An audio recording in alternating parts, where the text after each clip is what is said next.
BMB news channel के संपादक चंद्र प्रकाश शर्मा की रिपोर्ट। मुख्यमंत्री योगी आदित्यनाथ सिद्धार्थनगर अंतर्गत डुमरियागंज तहसील क्षेत्र में गुरु गोरक्षनाथ ज्ञानस्थली भारतभारी में उद्घाटन किए। सुरक्षा का पुख्ता इंतजाम रहा। मुख्यमंत्री ने जनसभा को संबोधित किए। सुने मुख्यमंत्री का संबोधन। इस दौरान पूर्व भाजपा विधायक राघवेंद्र प्रताप सिंह, सदर विधायक श्याम धनी राही, विधायक जय प्रताप सिंह, विधायक विनय वर्मा, जिला अध्यक्ष कन्हैया पासवान सहित जिले के आला अधिकारी उपस्थित रहे। वंदे महाराज जी की, महाराज जी की, भारत माता की, भारत माता की, भारत माता की, वंदे वंदे वंदे।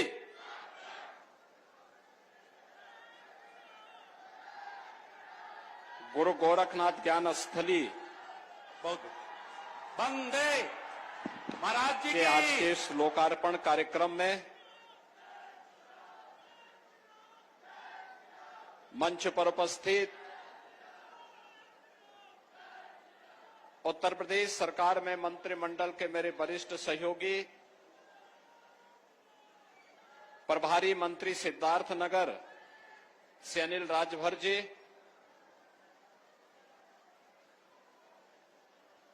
कार्यक्रम की अध्यक्ष कुलपति सिद्धार्थ विश्वविद्यालय प्रोफेसर कविता शाह जी, जिला पंचायत के अध्यक्ष श्रीमती शीतल सिंह जी,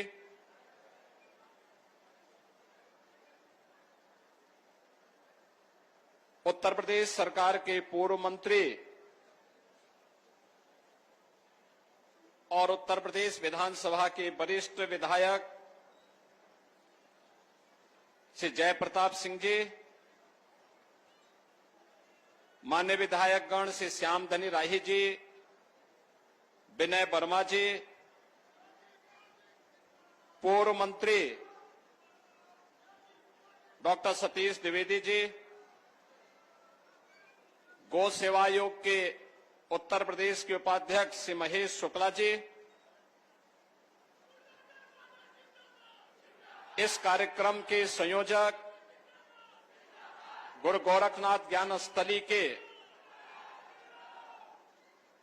अध्यक्ष श्री पूर्व विधायक राघवेंद्र प्रताप सिंह जी, निदेशक प्रवीण पांडे जी, प्रदीप सिंह जी, आकाश सिंह जी, कार्यक्रम में उपस्थित भारतीय जनता पार्टी के जिला के अध्यक्ष श्री कन्हैया पासवान जी, जिला प्रभारी हरिचरण कुशवाहा जी, आज के इस समारोह में उपस्थित सभी गणमान्य अतिथिगण, शिक्षा जगत से जुड़े हुए सभी हमारे विद्वान शिक्षकगण और भारी संख्या में जनपद सिद्धार्थनगर, भारत भारी, डुमरियागंज और आसपास के क्षेत्र से जुड़े हुए सभी उपस्थित बहनों और भाइयों, भारत भारी की इस पावन धरा को मैं कोटि कोटि नमन करता हूं। दुनिया के अंदर करुणा और मैत्री का संदेश देने वाली पावन धरा,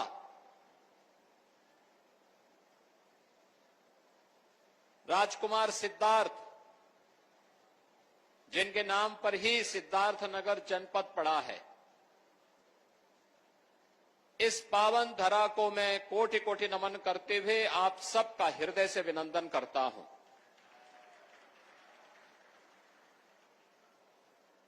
वासंतीय नवरात्रि की आज सप्तमी तिथि है।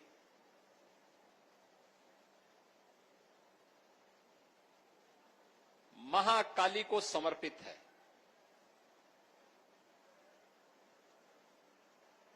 सनातन धर्म की परंपरा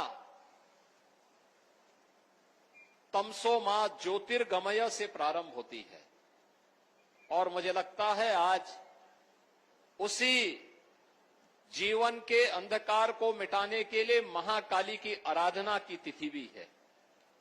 और इस अवसर पर इस भारतवारी में डुमरियागंज विधानसभा क्षेत्र में गुरु गोरखनाथ ज्ञान अस्थली का लोकार्पण का कार्यक्रम हो रहा है। इस अवसर पर मैं यहां के सभी वासियों को हृदय से बधाई देता हूं, अपनी शुभकामनाएं देता हूं।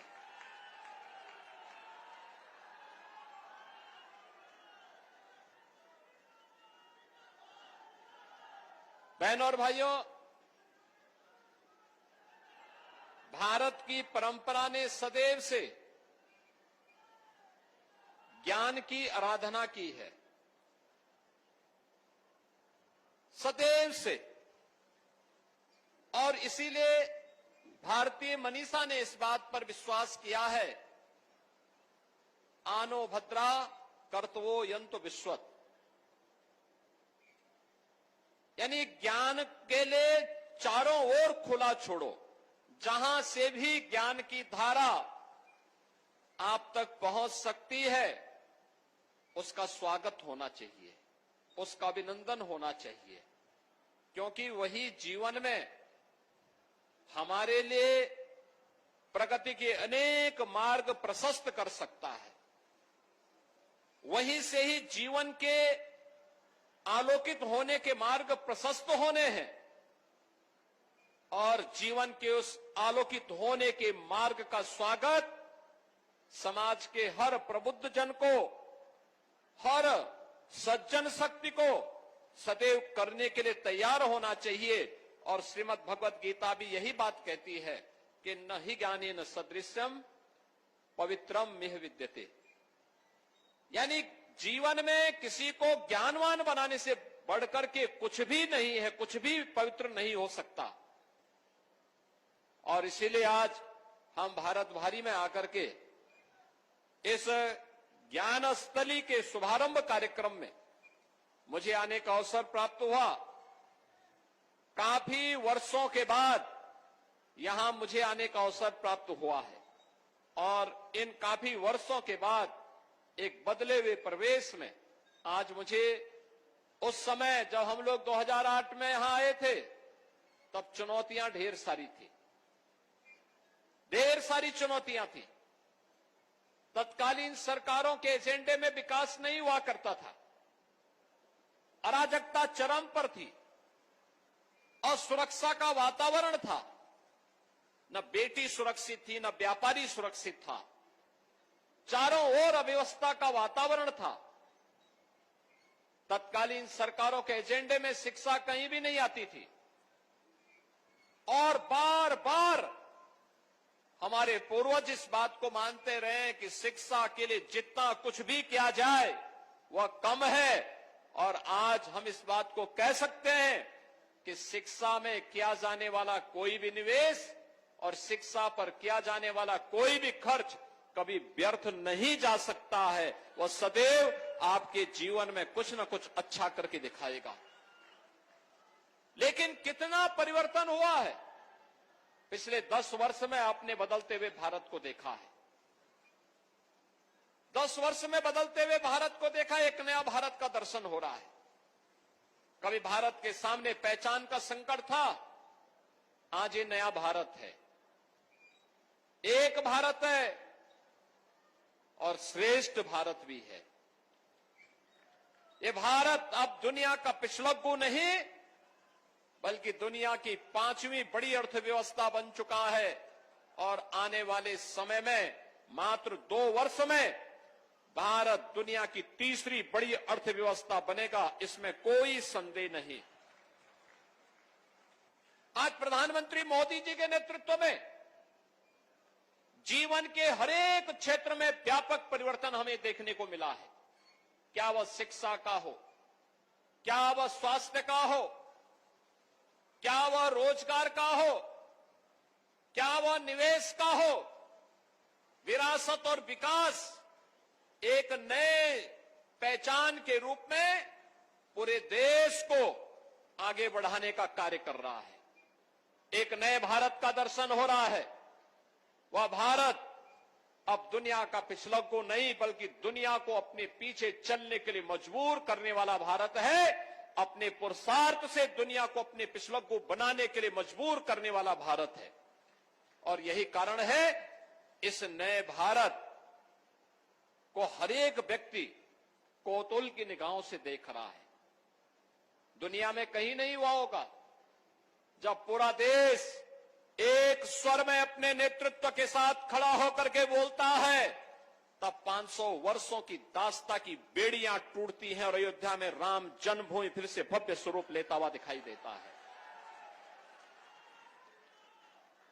जब पूरा देश अपनी विरासत पर गौरव की अनुभूति करता है, तब महाकुंभ में 66 करोड़ से अधिक देश और दुनिया का श्रद्धालु आकर के भारत के सनातन की सामर्थ्य को दुनिया के सामने प्रस्तुत करने में सफल हो जाता है। ये नया भारत है। इस नए भारत ने अपने सामर्थ्य की ताकत का एहसास भी कराया है, अपने सौहार्द की और सद्भाव की ताकत का एहसास भी कराया है, और इसी ने दुनिया को यह संदेश भी दिया है कि बल बुद्धि और वैभव में भले ही हम कितने भी मजबूत क्यों ना हो, लेकिन हम जबरन किसी पर आधिपत्य न स्वीकार करेंगे और न किसी का बलपूर्वक किसी का ग्रहण ही करेंगे। दुनिया में इतिहास इस बात का साक्षी है, किसी भी कालखंड में भारत ने तलवार के बल पर किसी पर शासन नहीं किया, किसी पे नहीं किया। आप याद करिए, माता सीता को ढूंढते ढूंढते ढूंढते ढूंढते वनवासी गिरवासी बंदर और भालुओं के साथ भगवान राम लंका पे गए, लंका पे चढ़ाई की, वहां युद्ध किया और युद्ध करने के बाद लंका पर विजय प्राप्त किया। लेकिन अभिषेक विभीषण का करके भगवान राम वहां रुके नहीं। लक्ष्मण जी को लगा कि नहीं, हमें कुछ दिन रुकना चाहिए, तो जीता हुआ भाग है हमारा। लेकिन भगवान राम ने कहा नहीं, भगवान राम ने कहा नहीं, अपि स्वर्णमयी लंका नमे लक्ष्मण रोचते जननी जन्मभूमि से स्वर्गादपि गरीयसी। हे लक्ष्मण, याद रखना, चाहे यह लंका कितनी भी स्वर्णमयी क्यों ना हो, कितनी भी वैभवशाली क्यों ना हो, लेकिन हमें मेरे लिए रुचिकर नहीं है। क्योंकि हमारे संस्कार क्या है कि जन्म देने वाली मां और जन्म भूमि से बढ़कर के कुछ भी नहीं हो सकता है। और भगवान राम लंका को मुक्त करके वापस सीधे अयोध्या की ओर प्रस्थान कर गए। बहनों और भाइयों, भगवान राम ने कृष्णकंधा पर बाली को मार करके अभिषेक सुग्रीव का किया। उन्होंने वनवास के कालखंड में ऋषि मुनियों को भय प्रदान किया और पूरे दंडकारण्य को जिस सुखद अनुभूति का एहसास कराया था, आज भी वह भारत का सबसे समृद्ध खनिज और वन संपदा का क्षेत्र बना हुआ है। आज भी उस क्षेत्र में हम जब देखते हैं कि भारत के कितना समृद्धशाली क्षेत्र रहा होगा, हजारों वर्षों की विरासत का प्रतीक, उस परंपरा को आज भी हम लेकर के चलते हैं। बहनों और भाइयों, इतिहास का कोई भी कालखंड होगा दुनिया के अंदर, भारत की परंपरा से निकले हुए बौद्ध परंपरा उसी का एक हिस्सा है। याद करिए, राजकुमार सिद्धार्थ का बचपन इसी सिद्धार्थनगर और लुम्बिनी में व्यतीत हुआ था। यही वह क्षेत्र है। ज्ञान प्राप्त करने के बाद बुद्ध कहलाए, महात्मा बुद्ध के रूप में, गौतम बुद्ध के रूप में उनकी ख्याति हुई। उन्होंने अपनी कर्म साधना की स्थली इसी पूरे क्षेत्र को व्यतीत किया। सर्वाधिक चातुर्मास इसी श्रावस्ती में व्यतीत किए। संन्यास प्राप्त करने के बाद कुछ समय के लिए लुम्बिनी आए। उन्होंने यहां की व्यवस्था को देखा। दुनिया के अंदर उनके अनुयायियों ने बौद्ध धर्म का प्रचार प्रसार किया। जहां पर लोगों में सभ्यता नहीं थी, वहां सभ्यता और शिष्टाचार सिखाया।